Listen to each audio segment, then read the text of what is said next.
الحمد لله نحمده ونستعينه ونستغفره ونؤمن به ونتوكل عليه ونعوذ بالله من شرور أنفسنا ومن سيئات أعمالنا من يهده الله فلا مضل له ومن يضلله فلا هادي له وأشهد أن لا إله إلا الله وأشهد أن سيدنا ومولانا محمدا عبده ورسوله أما بعد فأعوذ بالله من الشيطان الرجيم بسم الله الرحمن الرحيم اليوم أكملت لكم دينكم وأتممت عليكم نعمتي ورضيت لكم الإسلام دينا إلى آخر الآية صدق الله العلي العظيم. اس وقت الحمدللہ سیرت پاک کا جو ہمارے یہ درس کا سلسلہ جاری ہے، اللہ کے فضل و کرم سے اس مبارک سلسلے میں اللہ کے پاک پیغمبر محمد عربی جناب رسول اللہ صلی اللہ علیہ وسلم کی مبارک اور پیاری زندگی آپ حضرات کے سامنے تفصیل کے ساتھ میں عرض کی جا رہی ہے. اس وقت میں ہم اور آپ اللہ کے نبی علیہ السلام کا جو آخری حج ہے اس کی تفصیل اور واقعہ سن رہے ہیں. اس میں ابھی تک جو باتیں آپ کے سامنے آئی ہیں ان کا حاصل اور خلاصہ یہ ہے کہ اللہ کے نبی علیہ السلام عرفات کے میدان میں ہے اور آپ نے عرفات کے میدان میں امت کو بیان فرمایا اور خطبہ دیا. تو پیغمبر کا عرفات کے میدان میں جو خطبہ تھا وہ میں نے آپ حضرات کے سامنے پچھلے ہفتے سنانا شروع کیا ہے اور اس خطبے کا آدھا حصہ پچھلے ہفتے ہو گیا تھا، باقی کا حصہ باقی ہے، وہ انشاءاللہ میں آج آپ کے سامنے عرض کروں گا. اللہ رب العزت سے دعا فرمائے اللہ ہم سب کو سمجھنے کی اور عمل کرنے کی توفیق عطا فرمائے. اللہ کے نبی علیہ السلام کا عرفات کے میدان میں خطبہ جاری ہے اور پیغمبر نے عرفات کے میدان میں خطبہ دیا. اس خطبے کا جو پہلا حصہ تھا وہ تو مسلمانوں کے آپس کے معاملات کے متعلق تھا، جس کی میں نے پچھلے ہفتے آپ کے سامنے وضاحت کی تھی. اس خطبے کا جو اب آگے کا حصہ ہے اس کی شروعات ہوتی ہے شوہر بیوی کے آپس کے حقوق کے بیان سے. یعنی اگر یہ کہہ لیں کہ پیغمبر نے جو عرفات کے میدان میں خطبہ دیا، یعنی اتنا بڑا اسٹیج اور مقام، ظاہر سی بات ہے اس جگہ پر اللہ کے نبی نے جو بیان فرمایا وہ کیا بیان تھا؟ وہاں پر نماز، روزہ، زکوٰۃ، حج یا کوئی اور چیز نہیں ذکر فرمائی. اللہ کے نبی نے وہاں پر جو باتیں ذکر فرمائی وہ یہ کہ مسلمانوں کے آپس کے حقوق کو ادا کرو. ان کے جانی حقوق، ان کے مالی حقوق پر اللہ کے نبی نے خاص توجہ دلائی.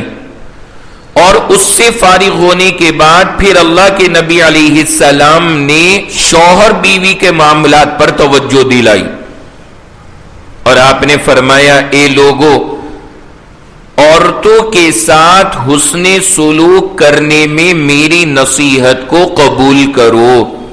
یہ جملے ہیں اللہ کے نبی کے کہ عورتوں کے ساتھ حسن سلوک کرنے میں نصیحت کو قبول کرو. کیا مطلب؟ یعنی اللہ کے نبی نے عرفات کے میدان سے مردوں کو آرڈر عطا فرمایا کہ اپنی بیویوں کے ساتھ اور عورتوں کے ساتھ میں حسن سلوک کرنا اور ان کا خاص خیال رکھنا. یہ اللہ کے نبی علیہ السلام کا حکم تھا عرفات کے میدان میں. اب ظاہر سی بات ہے خاص طور سے اللہ کے نبی علیہ السلام نے اس پر توجہ کیوں دی؟ آپ غور فرمائیں. وجہ ظاہر ہے کہ عورت کی طبیعت اللہ نے جذباتی بنائی ہے. کبھی کبھی اچھائی بھی بہت جلدی قبول کرتی ہے، برائی بھی بہت جلدی آ جاتی ہے. تو اگر کبھی کسی برائی کے اندر وہ مبتلا ہو جائے، کوئی برا عمل ہو جائے، کچھ غفلت ہو جائے، کچھ لاپرواہی ہو جائے، تو ایسا نہ ہو کہ بندہ گالیاں بکنی شروع کر دے. آج ہمارے گھرانوں میں عورتوں کو گالیاں دینا ایک عام مزاج بن گیا، اور اسے کوئی مطلب دین کے خلاف بھی نہیں سمجھتا. یہ جہالت اور بے وقوفی کی بات ہے. پیغمبر اسلام نے عرفات کے میدان سے جو پیغام دیا وہ یہ کہ ان کے ساتھ میں حسن سلوک کرنا. اس کا مطلب بالکل واضح ہے اور ظاہر ہے کہ وہاں پر مسئلے تمہیں پیش آئیں گے، پریشانیاں آئیں گی. جبھی تو اللہ کے نبی نام لے کر کے اس موقع پہ نصیحت کر رہے ہیں. مسئلے آئیں گے، مزاج کے خلاف باتیں ہوں گی، لیکن جب بھی مزاج کے خلاف باتیں ہوں تو الٹا سیدھا نہ بکنا. ایک منٹ میں آج کل ہمارے مردوں کے مزاج بڑے خراب ہیں. ذرا سی مان لیجئے دودھ بھی ابل گیا نا، کچھ مرد تو اتنے گئے گزرے ہیں وہ اسی پر گالیاں شروع ہو جاتی، اسی پر گالیاں. ایک اگر کپ بھی ہاتھ سے چھوٹ گیا اور ایک کپ بھی یا ایک پلیٹ بھی پھوٹ گئی، اس کو تو گالیاں دیں گے ہی دیں گے. اس کی ماں، اس کے باپ، اس کی بھائی، اس کی بہن، پورے خاندان کو گالیاں بک دی جاتی. تو آپ ذرا اندازہ لگائیں جس بندے نے یہ حرکت کی ہے اور جو اس کو ایسے سنا رہا ہے، پھر وہ ہمارے ماں باپ یا ہمارے بہن بھائی کی کیا خاک عزت کرے گی؟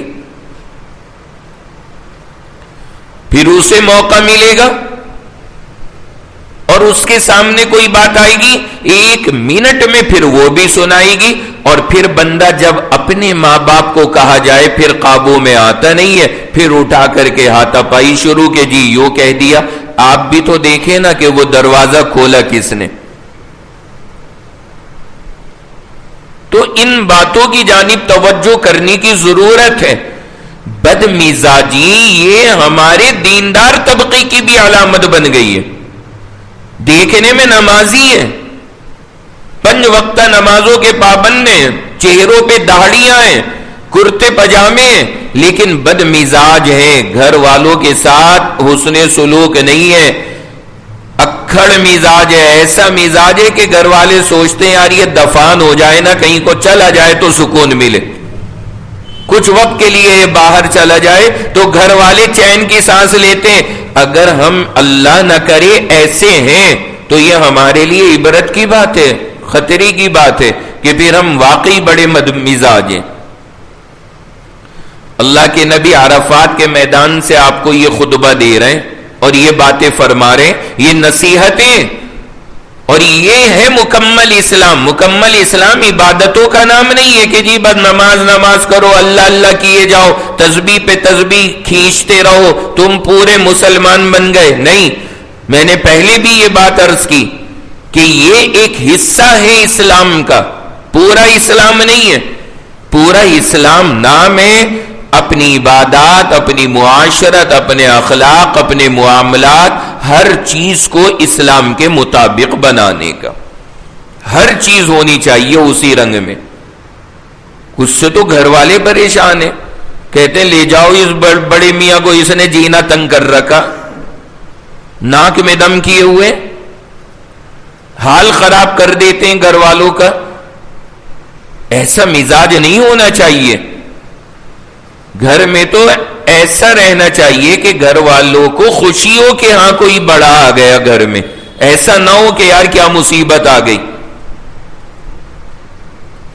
اگر ہم اللہ نہ کرے اپنے گھر والوں پر مصیبت بن رہے اور ہماری کیفیت وہ مصیبت والی ہو گئی ہے گھر والوں کے لیے، تو یہ ہمارے لیے فکر کی بات ہے کہ ہمارے اندر کوئی گڑبڑی ہے، ہم صحیح نہیں ہیں، جبھی تو انہیں یہ مسئلے ہو رہے ہیں اور پریشانیاں ہو رہی ہیں۔ تو اللہ کے نبی علیہ السلام کی یہ باتیں بڑی کام کی ہیں جو حضور نے عرفات کے میدان سے بیان فرمایا اور خطبہ دیا۔ آگے حضور نے فرمایا ان عورتوں کا خیال رکھنا، یہ تمہارے پاس قید میں ہیں، وہ بیچاری بغیر اجازت کے گھر سے نہیں جا سکتی، وہ بیچاری بغیر اجازت کے قدم باہر نہیں نکالتی۔ البتہ وہ عورتیں جو ان سب تمیز کے دائروں سے باہر ہیں، پھر ان کا حساب الگ ہے۔ یہ ان عورتوں کی بات ہو رہی ہے جو ان اسلامی اصول اور تمیز کے دائروں کے اندر ہیں، ان کے لیے پھر کہا جا رہا ہے کہ وہ بھی رہ رہی ہیں تو تم بھی ان کا ذرا خیال کرو۔ کچھ عورتیں ہی بڑی ٹہلی ہوتی ہے، پھر ان کے مسئلے الگ ہیں، برتاؤ ان کے ساتھ بھی آدمی کو صحیح کرنا ہے، لیکن ان کی تفصیل الگ ہے، پھر کتنا ٹیڑھا پن ہے، پھر اس کا علاج بھی ہے، پھر اس کے مرحلے شریعت نے سب بتائیں، لیکن یہاں پر توجہ دلائی ہے کہ وہ تمہارے پاس قید میں ہیں، ان کا خیال رکھو، وہ بیچاری کسی چیز کی مالک نہیں ہے۔ اللہ کے نبی نے فرمایا تم نے انہیں اپنے پاس امانت کے طور پر رکھا ہے، وہ امانت ہے کسی کی تمہارے پاس، ان کے حقوق کا خیال رکھنا اور ان کی ذمہ داریوں کو ادا کرنا، یہ ہمارے لیے اولین فریضہ ہے اور بندے کو اس کی طرف توجہ کرنی چاہیے۔ غفلت برتنا، ان چیزوں سے لاپرواہی کر لینا اور منہ موڑ لینا گھر کی ذمہ داریوں سے، یہ کوئی اسلام نہیں ہے۔ وہ کہہ رہی ہے کہ جی مجھے یہ سامان چاہیے، ہم بہت سارے مرد جو ہیں نا کیسے عجیب و غریب مزاج ہیں، کھانا انہیں ٹائم پہ چاہیے اور اچھا چاہیے، اور آئے گا کہاں سے سامان اس کا، اس کی انہیں پرواہ نہیں، کہیں سے لا کیسے لا تو خرید جا کر کے، لیکن ہمارا 9 بجے کا ٹائم دسترخوان گئے تو چاہیے دسترخوان 9 بجے، اور کھانا بھی ٹاپ کلاس کا چاہیے، وہ بھی نہیں کمپرومائز، اور اس کے لیے جو سامان آنا ہے، گوشت آنا ہے، سالن کے لیے سامان آنا ہے، سبزی کا سامان ہے، یہ سب کہاں سے آئے گا، خود لے کر آ، اتنا ہمارے پاس ٹائم نہیں ہے۔ کیوں؟ یہ اس کی ذمہ داری ہے، یہ اس کی ذمہ داری ہے کیا کہ وہ لے کر کے آئے گی، اور ہم جناب والا کہ جی ہم تو دین کی خدمت میں لگے ہوئے، تو خود جا کے کر۔ بھائی دین کی خدمت بعد میں کرنا، پہلے اپنی عورت کی خدمت بھی دیکھ لو۔ اللہ نے وہ فریضہ رکھا ہے تمہارے اوپر، وہ کون ادا کرے گا؟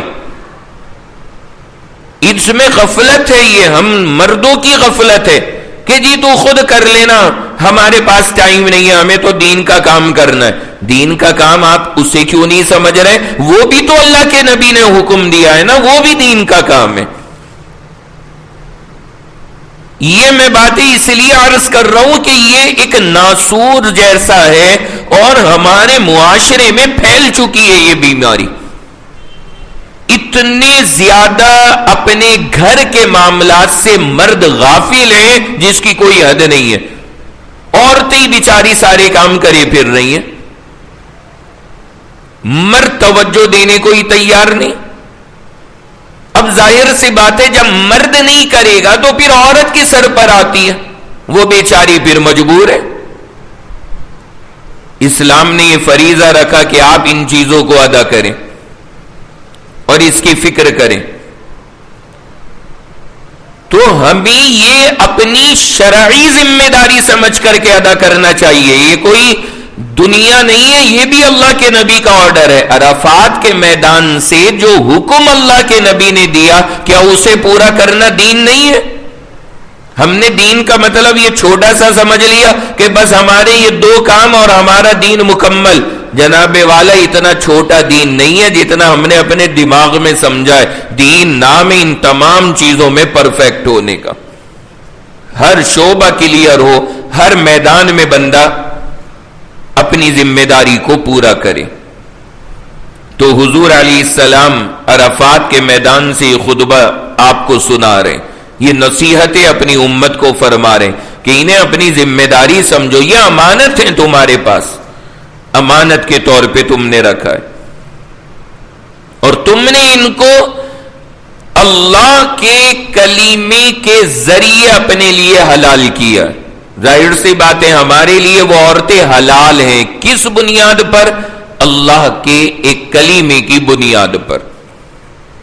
سب سے پہلے تو مسلمان ہیں کلیمے کی بنیاد پر، پھر اللہ کا نام، اللہ کے نام کے واسطے سے وہ ہمارے نکاح کے اندر داخل ہوئی ہیں.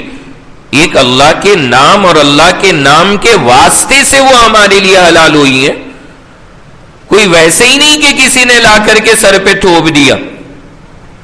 تو جب اللہ کے نام کے واسطے سے ہے، اللہ کے نام کے حوالے سے ہے، تو پھر اللہ ہی کا کام سمجھ کر، اللہ کی طرف سے دی گئی ذمہ داری سمجھ کر کے ان کے کاموں کی ذمہ داری بھی ادا کرنی چاہیے.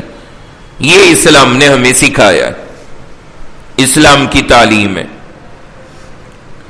تو یہ اللہ کے نبی علیہ السلام نصیحتیں فرما رہے ہیں، اور آگے فرمایا تمہارے ان پر حقوق ہیں اور ان کے تمہارے اوپر بھی حقوق ہیں. کچھ حق تمہارے ہیں جو ان کے سر پر ہیں، اور کچھ حق ان کے ہیں جو تمہارے سر پر ہیں. یعنی خالی آج کل ایک یہ بھی عجیب مزاج ہے، خالی عورتوں کو بتا دیا جاتا ہے کہ جناب والا یہ حق یہ حق یہ حق تمہارے اوپر شوہر کا، اور شوہر کے اوپر کیا حق ہے اپنی بیوی کا، کیا ذمہ داریاں ہیں، یہ کوئی نہیں بتاتا. بس عورت کے لیے بتا دیا جاتا ہے کہ یہ سارے کے سارے حق ہیں. اللہ کے نبی نے فرمایا دونوں طرف ہیں، ان کے اس کے سر پر، اس کے سر پر، دونوں اپنے حق کو ادا کرو. اللہ کے نبی نے دونوں کو برابر فرمایا. فرمایا تمہارا ان پر حق یہ ہے کہ وہ تمہارے ساتھ خیانت نہ کریں. خیانت نہ کرنے کا کیا مطلب؟ خیانت نہ کرنے کا مطلب یہ ہے کہ نکاح میں تمہارے اور چکر بازیاں کسی دوسرے کے ساتھ میں نہ کریں. حضور نے فرمایا یہ حق ہے تمہارا ان عورتوں کے سر پر. یہ چیز ان عورتوں کو یاد کرنی چاہیے اور دماغ کے اندر فٹ کرنی چاہیے. آج کل اللہ رحم کرے یہ جو ہماری سوشل لائف ہے، ایسا ٹرینڈ چل گیا، ہر کسی نے دوسرے کے چکر چلا رکھے. ہر بندہ مبتلا اس لعنت کے اندر. اور ابھی تک تو جناب والا خالی غیر شادی شدہ کنواروں کا مسئلہ تھا، لیکن اب نوبتیں یہاں پہ پہنچی ہوئی ہیں کہ شادی شدہ افراد مبتلا ہیں. شادی شدہ افراد مبتلا ہیں. ان عورتوں کے نکاح ہو گئے اور وہ ان چیزوں میں مبتلا ہیں. شوہر الگ ہے اور 2 نمبری والا آدمی الگ ہے. شوہر بیچارہ جا رہا ہے صبح میں کام کرنے کے لیے، یہ فون لگا دے رہی ہے کہ گھر خالی ہے آ جا. وہ آ رہا ہے بغیرت کہیں کا. اور یہ چکر بازیاں چل رہی ہیں، یہ بھی عام ہو رہا ہے ہمارے ہاں. یہی سہارنپور کے اندر میں آپ کو عرض کروں، ایک جگہ میں بیان میں تھا، وہاں پہ میرے پاس ایک عورت نے لکھ کر کے بھیجا، خود نے، وہ میں نے پڑھا پوری عوام کے سامنے. اس عورت نے اس میں لکھا کہ میرا شوہر ہے لیکن میں نے ایک اور نکاح کر لیا اور میں دونوں کے ساتھ میں رہ رہی ہوں. اور آگے کہتی ہے کہ اس کا کوئی وبال تو میرے سر پہ نہیں پڑے گا، کوئی غلط تو نہیں کیا نا میں نے تو نکاح کیا ہے دونوں سے. یہ یہی کا واقعہ ہے سہارنپور کا، اور وہ عورت خود لکھ کر کے پوچھ رہی ہے، مجلس میں بیان کے موجود ہے کہ میں نے دو کر رکھے، پہلا بھی نکاح ہے، دوسرا بھی کر لیا، دونوں شوہر ہیں۔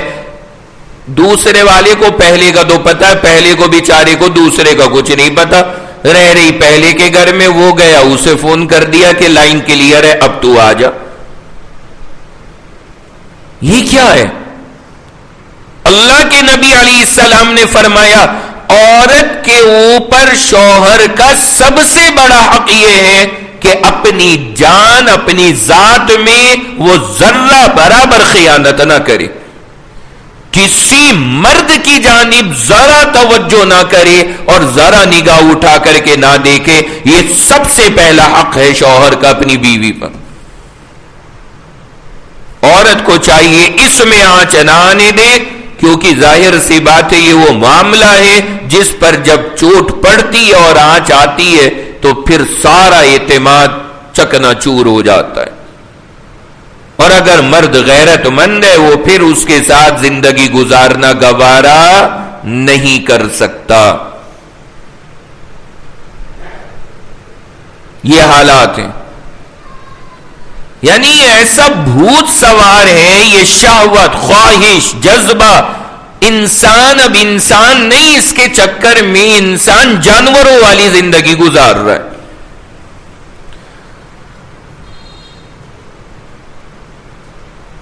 لوگ کیسے ہو گئے ہیں؟ یہ تو عورت نے دو کر رکھے، شوہر کو پتہ نہیں پہلے والے کو۔ یہیں سہارنپور میں ڈیفنس کالونی کے قریب میں ایک گھرانے کی روداد میرے سامنے آئی، وہاں پر شوہر بھی ہے، بیوی بھی ہے، اور بیوی کے ناجائز تعلقات ہیں دوسرے مرد کے ساتھ میں، اور جو شوہر ہے وہ غریب ہے، وہ جو ناجائز مرد ہے وہ امیر ہے۔ وہ جب آدمی آتا ہے جس سے عورت کے ناجائز تعلقات ہیں تو جو شوہر ہے وہ خود اپنے گھر سے باہر چلا جاتا ہے کہ یہ آرام سے بیوی کے پاس وقت گزار لے، اور صرف کس چیز کی خاطر کہ وہ جاتے وقت میں 1000 2000 اس بغیر شوہر کے ہاتھ میں رکھ کے چلا جاتا ہے۔ آپ مجھے بتائیں اور اندازہ لگائیں کہ یہ کتے سے بھی بدتر انسان ہوگا یا نہیں ہوگا؟ یہ جانور سے بھی بدتر درجے کا انسان ہے۔ کون سی زندگی ہم جی رہے؟ ایسا مطلب ایک شوہر اپنی بیوی کو یہ کہہ لے سیدھے الفاظ میں کہ 1000 2000 کے چکر میں وہ اس سے زنا کاری کروا رہا ہے، اور خود شوہر کھڑے ہو کر کے نگرانیاں کر رہا ہے۔ یہ ایران توران کے واقعات نہیں ہیں، یہ سب انہی بستیوں کے اور علاقوں کے واقعات ہیں جو ہمارے سامنے ہیں۔ ایسے معاشرے کا ہم حصہ ہیں، اور ایسے معاشرے میں ہم جی رہے ہیں جناب والا، اور پھر بندہ سوچتا ہے کہ جی وہ ابابیل کہاں ہیں جو اللہ نے بھیجے تھے ابرہہ کے لشکر کو ہلاک کرنے کے لیے؟ وہ کیوں نہیں آ رہے؟ اللہ کی مدد کیوں نہیں آ رہی؟ جناب والا میں تو یہ کہا کرتا ہوں کہ وہ سزائیں اللہ ہمیں نہیں دے رہا کہ ایک طرفہ ساری قوم کو ہلاک و برباد کر دے، وہ نبی کی دعاؤں کا صلہ ہے، ورنہ حالات ہمارے وہی ہو چکے ہیں۔ یہ کم واقعات ہیں، کم عبرت کی چیزیں جو یہ میں عرض کر رہا ہوں۔ پیسہ، دنیا، دولت، شہرت، سب کچھ یہی ہو گیا، ہمیں مطلب ہی نہیں ہے، فرق ہی نہیں پڑتا کیا ہو رہا ہے کیا نہیں، صحیح کیا غلط کیا ڈز ناٹ میٹر، کہتے ہیں کہ کوئی حرج کی بات نہیں۔ یہ تو جانوروں سے بدتر زندگی ہے۔ تو ہم سب کو ذرا یہ اندازہ کرنا ہے، اللہ کے نبی کا عرفات کے میدان سے یہ خطبہ ہے، پیغمبر نے عرفات کے میدان میں یہ بیان فرمایا، اور عورتوں سے کہا کہ عورتوں یاد رکھنا سب سے پہلا حق تمہارے شوہر کا تمہارے اوپر یہ ہے کہ تم ان کے ساتھ خیانت نہ کرنا، اور یہ 2 نمبری کے کام آنکھوں سے ہو، چاہے دل سے ہو یا جسم کے ذریعے ہو، ان سے اپنے آپ کو بچانا. یہ سب سے پہلا حق ہے اللہ کے نبی نے جو بیان فرمایا. یہ ہے ہم سب کے لیے قابل غور. آگے فرمایا کہ کھلی ہوئی بے حیائیاں نہ کرنا عورتوں سے. تم کھلی ہوئی بے حیائیاں نہ کرنا.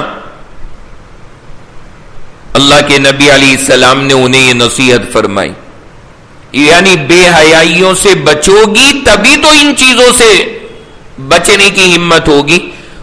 کیونکہ وہ حدیث مشہور ہے، اذا فات الحیاء فافعل ما شئت، کہ جب شرم ختم ہو جائے تو پھر جو دل میں آئے کرو. اب کوئی آپ کی لمٹ نہیں بچتی.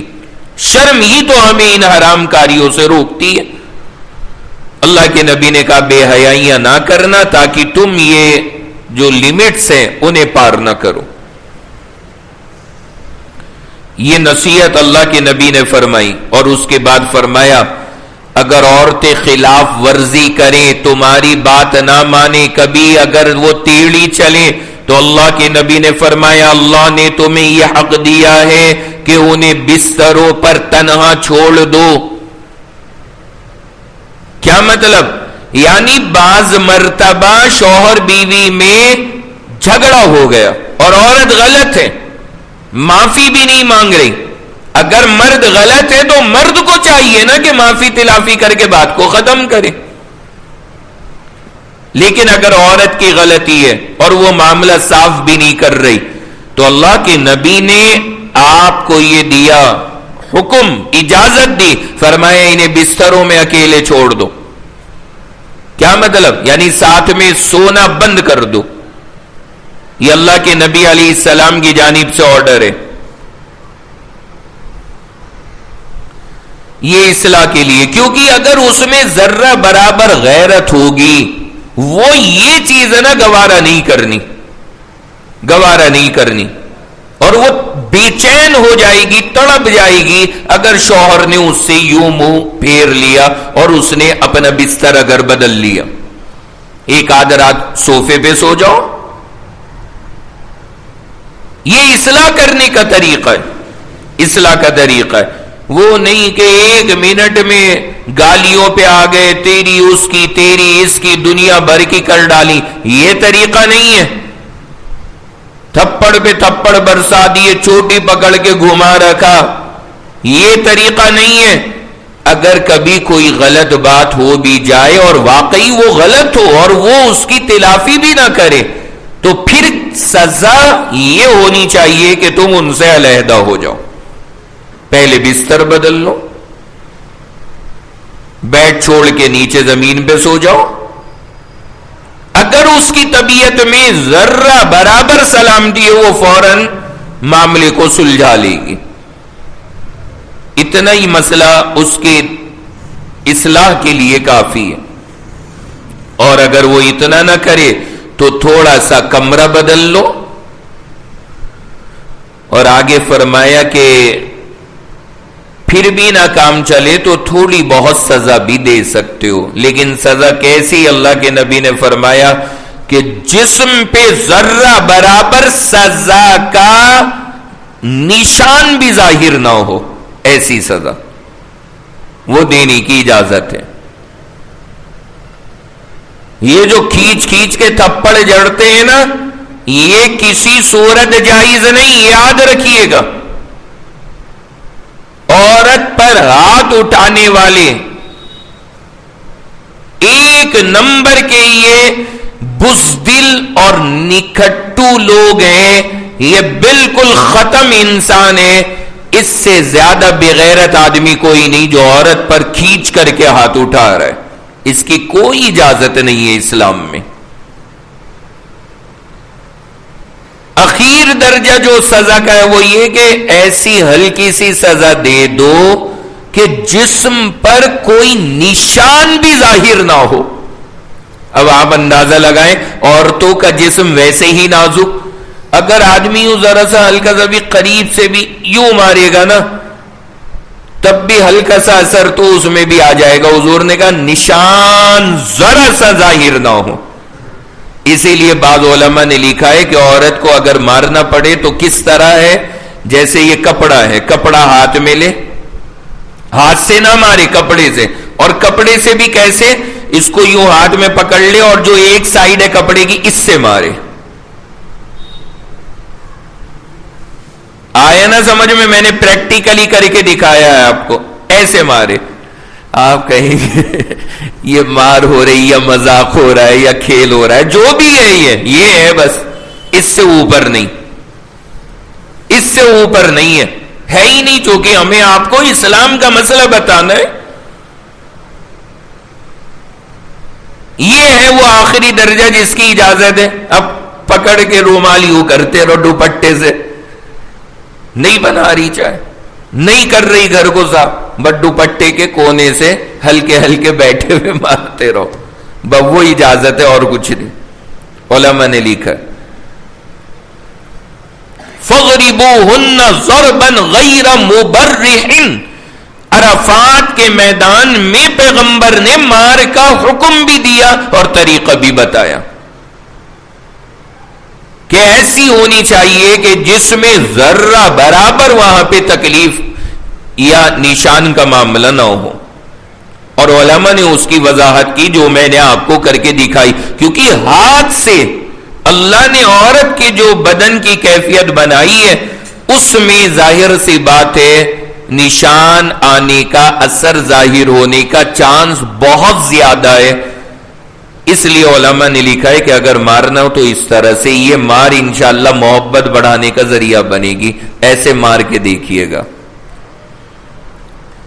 دوپٹہ ہاتھ میں لے کے اس کے چھوٹے سے کونے سے ہلکے ہلکے اس سے دیکھیے گا، اور زیادہ جو جھگڑا ہے نا وہ بھی ختم ہو جائے گا. یہ اللہ کے نبی علیہ السلام کی تعلیم ہے. تو آپ ذرا اندازہ لگائیں، حضور نے یہ ساری چیزیں بتائیں تو یہ تو عورت کے ذمے، شوہر کے لیے کہ بے حیائیوں والے کام نہ کرے، گھر میں طریقے اور سلیقے کے ساتھ میں رہے. اور جو حضرات اس سے زیادہ کر رہے ہیں انہیں خدا کے واسطے ڈرنا چاہیے، اللہ سے ڈرنا چاہیے، اللہ سے. ہماری بھی بچیاں کسی کے گھر میں جانے والی ہیں، اگر کسی کی ہمارے گھر آئی ہے، جناب اپنی بیٹی جب گھر میں چھوٹی ہو نا تو اگر ماں اس کے ایک تھپڑ مار دے، آدمی کا باپ کا کلیجہ منہ کو آ جاتا ہے کہ تو نے اسے مارا کیسے. تو وہ جو ہے نا وہ بھی کسی کی بیٹی ہے، کوئی اس کا بھی باپ ہے، وہ کوئی ایلین نہیں ہے جو آسمان سے ٹپک گئی ہے، وہ بھی کسی کے ماں باپ کی بیٹی ہے. تو جب ہم اس پر کارروائی کر رہے ہیں تو ہمیں بھی تو وہ سوچنا چاہیے نا. تو اگر اللہ نہ کرے ہم نے کسی کے ساتھ میں زیادتی کی ہے تو پھر بندہ اپنے گھر میں بھی سوچ کے چلے کہ ہماری بیٹیاں اور ہماری بھی بہنیں ہیں، پھر اللہ نہ کرے کوئی ان کے ساتھ ایسا کرے گا تو ہمارا کیا حال ہوگا. تو یہ تو اللہ نے ان کے لیے بیان کیا. اور باقی یہ کہ مردوں کے اوپر کیا حق ہے عورتوں کا، حضور نے کہا کہ وہ بے حیائی بھی نہیں کر رہی، خیانت بھی نہیں کر رہی، طریقے سے رہ رہی ہیں، تو تمہاری بھی تو کچھ ذمہ داری بنتی ہے. تمہاری ذمہ داری کیا ہے؟ فرمایا ان کے کھانے پینے کا، ان کے پہننے کا، ان کی تمام ضروریات کا پورا خیال رکھنا یہ تمہارا فریضہ ہے. اب انہیں کوئی تکلیف نہیں ہونی چاہیے، نہ کھانے کی، نہ پینے کی، نہ پہننے کی، نہ زندگی گزارنے کی، ہر چیز سکون کی انہیں دینا یہ مردوں کا فریضہ ہے. آئی نا بات سمجھ میں؟ دیکھیں کیسا پیارا اسلام ہے، کسی کا حق نہیں چھوڑتا، کسی کے ساتھ میں زیادتی نہیں، نہ مرد کے ساتھ نہ عورت کے ساتھ. ایسا نہیں ہے کہ خالی ایک طرف حقوق سنا دیے جائیں اور دوسرے کے چھوڑ دیے جائیں، جانبین سے دونوں طرف سے ہر حق کی ڈیٹیل دی جا رہی ہے۔ کہا اللہ کے نبی نے پھر تم ان کی ذمہ داریاں پوری کرو، کھانے پینے کا خیال رکھو، گرمی کا موسم چل رہا ہے تو کبھی کبھار آئس کریم کھلا دیا کرو، سردی کا موسم ہے تو کبھی گاجر کا حلوہ کھلا دیا کرو۔ یہ نہیں کہ بس وہ تیری روٹی تو چل رہی نا تو کیا کرے گی اور کچھ کھا کے، نہیں بھائی، اور بھی کچھ ہوتا ہے تو تھوڑا بہت آدمی کو ان ضروریات کا بھی خیال کرنا چاہیے، وہ بھی پوری کر دینی چاہیے۔ اس طرح سے عمل ہونا چاہیے۔ کتنی پیاری معاشرت بنے گی ہماری، کتنا اچھا گھر کا ماحول بنے گا۔ اور اگر کوئی آج کل یہ چیزیں کرے نا تو بس جناب والا، اسے لوگ عجیب نظروں سے دیکھتے ہیں، عجیب نظروں سے۔ کوئی کچھ ہی سمجھ رہا ہے۔ اگر آپ کی بیوی ہے تو بیوی سے عشق کرو، محبت کرو، یہ حکم ہے اسلام کا۔ اس سے محبت کا ہونا، اس سے عشق کا ہونا، یہ اسلام کا تقاضا ہے۔ پتہ ہے آپ کو ایک بات میں عرض کروں، آپ حیران ہو جاؤ گے۔ علماء نے کتابوں میں ایک مسئلہ لکھا ہے، عجیب مسئلہ ہے۔ اگر مسجد کے اندر سارے عالم موجود ہیں، یعنی نارمل لوگ ہیں اور کوئی عالم ہے تو امامت عالم کرے گا۔ ظاہر سی بات ہے، یہ تو سمجھ میں آتی ہے بات کہ عام پبلک ہے اور کوئی ایک عالم ہے تو امامت کا حقدار کون ہوگا؟ عالم صاحب ہوں گے۔ لیکن اگر سارے ہی عالم ہیں تو اسلام نے آگے ویرائٹیز بتائیں کہ اگر سارے عالم ہیں تو ان میں جو عمر دراز ہے وہ کرے گا، پھر اگر سارے عمر دراز بھی ہیں تو ہر چیز میں اگر مطلب وہ ایک جیسے سب ٹاپ کوالٹی گئے تو پتہ ایک مسئلہ ہماری کتابوں میں لکھا ہے، پھر وہ امامت کرے گا جس کی بیوی زیادہ خوبصورت ہو۔ یہ مسئلہ ہے۔ کون امامت کرے گا؟ جس کی بیوی زیادہ خوبصورت ہو۔ جب ہم نے یہ مسئلہ پڑھا، ہم نے استاد سے پوچھا، ہم نے کہا کیا وہاں سارے ایک دوسرے کی لگائیاں بھی دیکھیں گے؟ یار کیسے پتا کہ اس کی زیادہ خوبصورت ہے یا اس کی؟ اور یہ مطلب شریعت یہ مسئلہ بتا کیوں رہی ہے؟ یعنی امامت کا بیوی کی خوبصورتی اور تعلق سے کیا مطلب؟ تو علماء نے لکھا ہے، ہمارے اساتذہ نے ہمیں سمجھایا پھر، اور آج ہم اپنے طلبہ کو پڑھاتے ہیں کہ اس کی وجہ علماء نے لکھی ہے کہ خوبصورت کا مطلب خالی خوبصورتی نہیں ہے، مطلب شوہر بیوی کا آپس میں جن کا تعلق زیادہ اچھا ہے، جو اپنی بیوی پر زیادہ فدا ہے، وہ بندہ امامت کا حقدار ہوگا۔ اور جہاں شوہر بیوی میں کھٹ پٹ ہے، جناب کتنا بھی بڑا عالم ہو، وہ امامت کے حقدار نہیں ہوگا، تو پیچھے کھڑا رہے، وہ امامت کرے گا۔ جہاں شوہر بیوی میں محبت ہے، کیوں؟ اس لیے کہ جب آپس میں محبت ہے، ایک دوسرے سے انہیں عشق ہے، ایک دوسرے سے انہیں بے انتہا پیار اور تعلق ہے، تو ظاہر سی بات ہے پھر وہ بندہ دوسری عورتوں پہ غلط نظر نہیں ڈالے گا، اس کی نظر اتنی زیادہ پاکیزہ ہوگی۔ اور جس میں آپس میں کھٹپٹ چل رہی، رات دن لڑائیاں، وہ اسے کہہ رہا تو کالی بکری، وہ اسے کہہ رہی تو مینڈک برساتی، جہاں پہ گھر میں یہ حالات بنے ہوئے، ظاہر سی بات ہے اس کو اپنی والی کو تو دیکھنے کا دل نہیں کر رہا، لیکن اللہ نے فطرت تو ہر مرد کی رکھی ہے، پھر وہ تیری میری دیکھتا پھرے گا۔ تو علماء نے کہا یہ امامت کے لائق نہیں ہے، یہ امامت کے لائق نہیں ہے۔ پتہ کیا لگا؟ بیویوں سے محبت، بیویوں سے تعلق، یہ ہمارے اسلام کی تعلیم ہے، وہ کرے بندہ، اور یہ کیفیت اپنے اندر ہونی چاہیے۔ بھائی میرے بات سمجھ میں آ رہی ہے نا؟ جی یہ تو ضرور سمجھ لیں، جن کی نیچے بیٹھی ہے نا وہ سمجھائیں گی گھر جا کے ڈھنگ سے۔ تو اللہ کے نبی علیہ السلام نے یہ چیزیں بیان فرمائی اور یہ تاکید کی ہے اور اتنی پیاری ہدایات دی ہے. کاش ہم سارے ان باتوں پہ عمل کریں. کتنا خوبصورت معاشرہ اسلام نے ہمیں بنا کر کے دے دیا, کتنا خوبصورت. تو اللہ کے نبی علیہ السلام نے فرمایا تم ساری ان کی ضروریات پوری کرنا, پھر تمہارا فریضہ یہ ہے. عورتوں کا بھی بتایا, مردوں کا بھی بتایا, دونوں کے لیے بتا دیا. اور آخر میں فرمایا لوگوں یاد رکھنا میں نے تمہارے بیچ میں ایک ایسی چیز چھوڑی ہے کہ اگر تم نے اسے مضبوطی کے ساتھ میں پکڑ لیا تو تم کبھی بھی گمراہ نہیں ہو سکتے, تم ہمیشہ ہدایت پر رہو گے. اور پھر فرمایا وہ اللہ کی کتاب ہے قرآن پاک. فرمایا اس کو مضبوطی کے ساتھ میں پکڑ لینا, تم کبھی گمراہ نہیں ہوگے. اس کتاب سے اپنا رشتہ جوڑ لینا. یہ ساری نصیحت کرنے کے بعد آپ علیہ السلام نے فرمایا لوگوں اب سنو, کل قیامت میں تم سے میرے بارے میں پوچھا جائے گا. لوگوں سے حضور نے کہا کل قیامت میں اللہ تم لوگوں سے میرے بارے میں پوچھیں گے, یعنی امتیوں سے حضور کے بارے میں پوچھا جائے گا. کیا پوچھا جائے گا کہ ہم نے نبی بنا کے جس کو بھیجا کیا اس نے دین کی ہر بات تم تک پہنچائی تھی؟ یہ قیامت کے دن امتوں سے پوچھا جائے گا. اللہ اکبر, کتنی بڑی ذمہ داری ہے.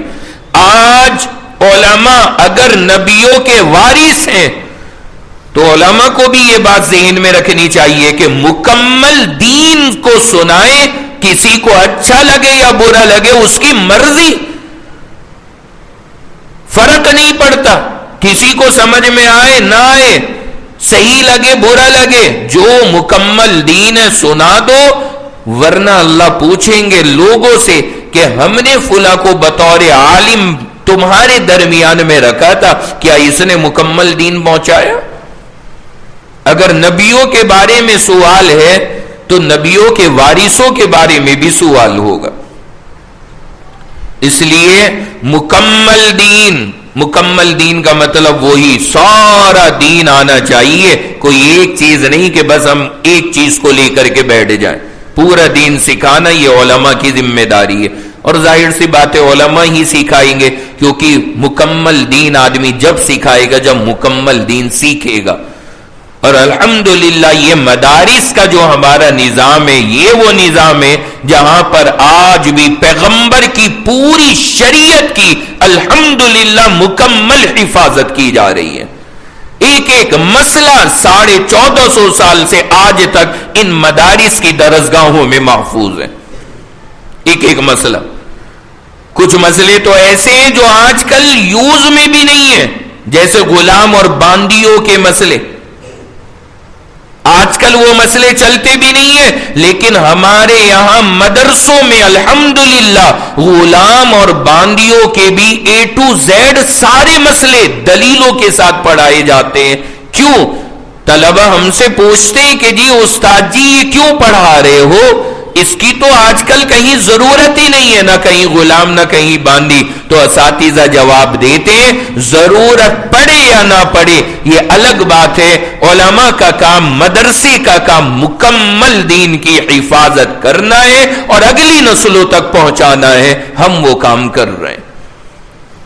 ضرورت پڑے یا نہ پڑے فرق نہیں پڑتا. یقین مانے جب ہمارے یہاں کتابوں میں وہ آتا ہے کتاب الرقاء, یعنی غلام اور باندی کے مسئلے, حیرت ہوتی ہے. اتنے مسئلے ہیں جس کی کوئی حد نہیں, اور پیش ایک بھی مسئلہ نہیں آتا, لیکن بحث پوری ہوتی ہے, پڑھا پورا جاتا ہے, سمجھا پورا جاتا ہے, تاکہ نبی کا دین ادھورا نہ رہے. یہ پیغمبر کی خصوصیت ہے, یہ نبی کی شان تھی, اور یہ نبی کے بعد نبی کے جو جانشین ہیں انبیاء کرام کے جو وارث ہیں علماء, یہ آج ان کی شان ہے اور ان کی ذمہ داری ہے, یعنی مکمل دین کو امت کے سامنے پیش کرنا. تو الحمدللہ وہ نظام جاری ہے۔ اللہ کے نبی نے صحابہ سے یہ نصیحتیں کرنے کے بعد فرمایا بتاؤ اللہ تم سے پوچھیں گے میرے بارے میں تو تم کیا جواب دو گے؟ اللہ اکبر، کیسا وہ منظر ہوگا جب نبی صحابہ سے یہ پوچھ رہے، وہ پیغمبر جس نے اپنی جان کی فکر نہیں کی، جس نے جان کھپا دی اپنی لوگوں کے لیے اور پوری زندگی قربان کر دی، وہ جب یہ جملہ کہہ رہا ہوگا عرفات کے میدان میں کہ بتاؤ میں نے پورا دین تم تک پہنچا دیا یا نہیں پہنچایا، میں نے دین کی خدمت کا حق ادا کر دیا یا نہیں کر دیا، صحابہ پہ کیسا لمحہ گزرا ہوگا۔ تمام صحابہ کے مجمع نے ایک ساتھ بلند آواز میں کہا اے اللہ کے رسول، ہم اللہ کے سامنے گواہی دیں گے کہ آپ نے رب کا پورا دین ہم تک پہنچا دیا۔ ہم اللہ کے سامنے گواہی دیں گے آپ نے پورا دین پہنچایا اور آپ نے اپنی ذمہ داری کو مکمل ادا کیا، کوئی کسر نہیں چھوڑی۔ اور آگے صحابہ نے کہا کہ یا رسول اللہ ہم یہ بھی کہیں گے اللہ سے کہ آپ نے امت کے ساتھ خیر خواہی کی اور خیر خواہی کا حق ادا کر دیا۔ اس سے زیادہ اور کچھ نہیں ہو سکتا۔ جب صحابہ کے مجمع نے، اس لاکھوں کے مجمع نے یہ جملے کہے، اللہ اکبر، پیغمبر کو کیسی خوشی ہوئی ہوگی۔ حدیث میں آتا ہے اللہ کے نبی نے اپنی شہادت کی انگلی اٹھائی اور آسمان کی جانب اشارہ کیا، اللہم اشہد، اے اللہ گواہ رہنا۔ آسمان کی جانب اشارہ اور پھر لوگوں کی جانب اشارہ، اے اللہ گواہ رہنا، اے اللہ گواہ رہنا، اے اللہ گواہ رہنا، 3 بار یہ جملہ فرمایا۔ یعنی رب تو نے جو ذمہ داری مجھے دی تھی یا اللہ، میں نے وہ پوری امت تک پہنچا دی ہے، اور دیکھ آج یہ پورا مجمع اس بات کا اقرار کر رہا ہے، یا اللہ اس کا گواہ رہنا کہ اس مجمع نے اس کا اقرار کیا۔ تو وہ مجمع کیا، وہ تو صحابہ جنہوں نے نبی کو دیکھا تھا، الحمدللہ 1450 سال کے بعد بھی جو مسلمان ہے، جو نبی کا نام لیوا ہے، وہ آنکھ بند کر کے یہ اعتراف کرتا ہے کہ نبی نے دین کی خدمت کا مکمل حق ادا کر دیا اور خیر خواہی کا مکمل حق ادا کر دیا، اور جو رب کا دین تھا نبی نے وہ پورا اپنی امت تک پہنچا دیا۔ ہم نے چاہے نہیں بھی دیکھا آنکھوں سے، لیکن فرق نہیں پڑتا، ہمیں اپنی آنکھوں سے دیکھی جانے والی چیزوں سے زیادہ الحمدللہ اپنے نبی اور نبی کے کام پر یقین ہے، الحمدللہ۔ تو اللہ کے نبی نے یہ 3 بار جملہ فرمایا، اور اسی دن صحابہ فرماتے ہیں صدیق اکبر بڑے سمجھدار تھے، بہت سمجھدار صحابی تھے، فرماتے تھے کہ میں اسی دن سمجھ گیا کہ اب حضور کے انتقال کا وقت آ گیا، کہ حضور اب دنیا سے جانے والے ہیں۔ یعنی یہ جو جملے کہے جا رہے ہیں کہ دین پہنچا دیا اور سارا دین ہو گیا اور اللہ کو گواہ بنا دیا، یہ کوئی ویسے ہی نہیں چل رہا، شاید اب جو وقت اللہ کے نبی لے کر آئے تھے وہ وقت اب پورا ہو گیا۔ اسی موقع پر یہ آیت اتر گئی، اليوم اکملت لکم دینکم واتممت علیکم نعمتی ورضیت لکم الاسلام دینا، آج میں نے اپنی نعمت کو مکمل کر دیا، آج میں نے اپنے دین کو تمہارے اوپر پورا کر دیا۔ اليوم اکملت لکم دینکم واتممت علیکم نعمتی، میری نعمتیں بھی اب پوری ہو گئیں، وَرَضِيتُ لَكُمُ الْإِسْلَامَ دِينًا، اب میں نے قیامت تک کے لیے تمہارے لیے دین کے نام پر اسلام کو پسند کر لیا۔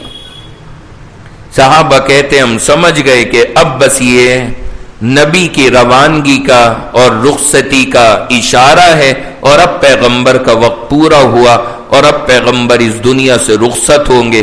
صحابہ کرام اس جملے سے سمجھے، اندازہ لگایا، اور پھر اللہ کے نبی علیہ السلام نے اس خطبے کے بعد فارغ ہو کر کے عرفات کے میدان میں اپنی امت کے لیے وہ دعائیں مانگی ہیں، ایسی دعائیں مانگی ہیں، اللہ کی قسم کھا کر کے کہتا ہوں ایسی دعائیں آج تک ہم نے اپنے لیے بھی نہیں کی ہوں گی جیسی پیغمبر نے اس دن عرفات میں اپنی امت کے لیے مانگی ہیں۔ کیا دعائیں ہیں، کیا مانگا ہے، کیا چیزیں ہیں، یہ انشاءاللہ اب میں اگلی مجلس کے اندر آپ حضرات کے سامنے عرض کروں گا۔ یہاں تک تو یہ مضمون ہمارا الحمدللہ پورا ہو گیا۔ پیغمبر کا جو عرفات میں خطبہ تھا اور بیان تھا، اب پیغمبر کی جو دعائیں ہیں عرفات کے میدان کی اپنی امت کی خاطر، اس کی وضاحت انشاءاللہ آگے آئے گی۔ اللہ تبارک و تعالی سے دعا فرمائے اللہ خود مجھ کو آپ سب حضرات کو ان تمام باتوں کے اوپر عمل کرنے کی توفیق عطا فرمائے۔ اپنے نبی سے اللہ ہمیں سچا پکا مضبوط تعلق نصیب فرما دے۔ وآخر دعوانا ان الحمدللہ رب العالمین۔ یہ کہہ رہے ہیں کہ میرے شوہر میچ کھیلتے ہیں، شوق ہے انہیں، وہ پیسے نہیں لگاتے لیکن دوسرے پیسے لگا کر انہیں کھلواتے ہیں، کیا ایسے غلط ہے؟ جی ہاں، پیسے آپ لگائیں یا دوسرے لگائیں، پیسے لگا کے نہ کھیلو، ویسے ہی کھیل لو، منع نہیں ہے، ویسے ہی کھیل لو، اسلام اجازت دیتا ہے، کرکٹ کھیلنا کوئی منع نہیں، کھیلنا چاہیے، اچھی آدمی کی تھوڑی ایکسرسائز بھی ہو جاتی ہے، کرکٹ فٹ بال کبھی کبھی جس کا موقع لگے کھیلے آدمی، بس فرضوں میں غفلت نہ ہو، عبادات میں لاپرواہی نہ ہو، تھوڑا بہت موقع لگے کھیلو۔ ہمیں وقت نہیں ملتا لیکن کبھی ملتا ہے تو ہم بھی اپنا ہاتھ آزما لیتے ہیں، تو پرانے دور کی یادیں تازہ کر لیتے ہیں۔ اپنے زمانے میں کبھی ہم فاسٹ بالر ہوا کرتے تھے، اوپننگ بیٹنگ کیا کرتے تھے، تو وہ سارے دور چھوٹ گئے، وہ سارے زمانے نکل گئے، لیکن آج بھی وہ پرانی چیزیں تو بہرحال انسان کی طبیعت کے اندر رہتی ہیں۔ آج بھی جب کبھی کہیں جاتا ہوں، کہیں کوئی موقع ہوتا ہے، کہیں کوئی، تو ایک آدھ اوور اپنا ہو جاتا ہے، تو اس میں کوئی حرج نہیں ہے، جائز ہے، بالکل کھیلیں، لیکن ان باتوں کا خیال رکھیں۔ ایک تو پیسہ بالکل نہ لگائیں، سٹے بازی تو حرام ہے، دوسرے لگائیں آپ لگائیں لیکن آپ نہ کھیلو اس طرح سے۔ اور دوسری بات یہ کہ جب کبھی بھی کھیلو فرضوں میں غفلت نہ ہو، اپنی ذمہ داریوں میں غفلت نہ ہو، ایسے زیادہ دیوانے بن کے نہ کھیلو کہ دنیا کو آدمی بھول گیا، بس کھیل میں لگا پڑا ہے، وہ کیفیت انسان کی نہیں ہونی چاہیے۔ کہہ رہے ہیں کہ ہم نے بہشتی زیور میں پڑھا تھا سفر کے بارے میں، اس میں ایک منزل دو منزل کا کیا مطلب ہے، صحیح سمجھ میں نہیں آیا۔ وہ ایک منزل دو منزل پرانے زمانے کا حساب ہے، اس زمانے کے اندر وہ کلومیٹر سے جوڑتا ہے، اور کلومیٹر ہے وہ 177 کلومیٹر، وہ معیار ہے، یعنی اگر آپ اپنے وطن سے 177 کلومیٹر یا اس سے زیادہ کا سفر کریں گے تب آپ مسافر ہیں، اور اگر 177 کلومیٹر سے کم جا رہے ہیں تو آپ مسافر نہیں ہیں۔ جیسے یہاں سے دیوبند جا رہے ہیں تو 177 کلومیٹر سے کم ہے تو دیوبند آپ مسافر نہیں ہیں، آپ نماز پوری پڑھیں گے۔ اور مان لیجیے آپ میرٹھ جا رہے ہیں تو 177 کلومیٹر سے زیادہ کا سفر ہو گیا، تو اب جب آپ میرٹھ جائیں گے تو اب آپ نماز قصر کریں گے، یعنی 4 والی 2 پڑھیں گے۔ تو وہ پہلے زمانے میں وہ منزلوں سے حساب جوڑتا تھا، اب وہ دور نہیں ہے، اب جوڑتا ہے کلومیٹر سے، تو کلومیٹر وہ 177 بنتے ہیں۔ دعا فرما دیں۔ الحمدللہ رب العالمین الرحمن الرحیم والصلاة والسلام على سید الانبیاء والمرسلین محمد وعلى آلہ واصحابہ اجمعین۔ ربنا آتنا فی الدنیا حسنہ وفی الآخرۃ حسنہ وقنا عذاب النار وقنا عذاب القبر وقنا عذاب الحشر وقنا من فتنة المسیح الدجال رب ارحمہما کما ربیانی صغیرا۔ یا اللہ ہم سب کے ساتھ رحم کا، کرم کا، فضل کا معاملہ فرما، یا اللہ ہمارے گناہوں کو اپنے فضل و کرم سے معاف فرما۔ یا اللہ جتنے بھائی بہن یہاں دعا میں شریک ہیں، اللہ سب کی تمام دنیا اور آخرت کی پریشانیوں کو دور فرما۔ یا اللہ ساری دنیا میں مسلمانوں کو خاص طور سے سکون، عافیت، امن و امان نصیب فرما۔ اے اللہ ہر طرح کے فتنوں سے پورے مسلم معاشرے کی حفاظت فرما۔ اے اللہ ہمارے ملک میں بھی امن و امان عطا فرما۔ یا اللہ ہر طرح کی بدامنی سے، فتنوں سے ہمارے اس پورے ملک کی حفاظت فرما۔ یا اللہ جو کاروبار میں پریشان ہیں انہیں حلال روزی عطا فرما۔ یا اللہ جن بھائیوں کے سروں پہ قرض ہے ان کے قرض کی ادائیگی کے اسباب پیدا فرما۔ یا اللہ جو جس لائن سے پریشان ہیں اللہ اسے سکون عطا فرما۔ میرے مولا کریم آگے ذوالحج کا بابرکت مہینہ ہے، اللہ ہم سب کو اس کی قدر دانی نصیب فرما۔ اللہ اس میں جو عظیم عبادت قربانی کی ہے اللہ پورے شوق کے ساتھ، رغبت کے ساتھ اس عبادت کو ادا کرنے کی توفیق عطا فرما۔ یا اللہ ہم نے اس مجلس میں جو کچھ مانگا ہے عطا فرما، جو ضروری ہو اور ہم مانگ نہ سکے ہوں وہ سب بھی بغیر مانگے نصیب فرما۔ ہماری ان تمام دعاؤں کو ہمارے آقا سرور دو عالم محمد عربی صلی اللہ علیہ وسلم کے صدقے طفیل میں قبول فرما۔ وصلی اللہ تعالی علی خیر خلقہ محمد وعلی آلہ وأصحابه أجمعين برحمتك يا أرحم الراحمين آمين يا رب العالمين۔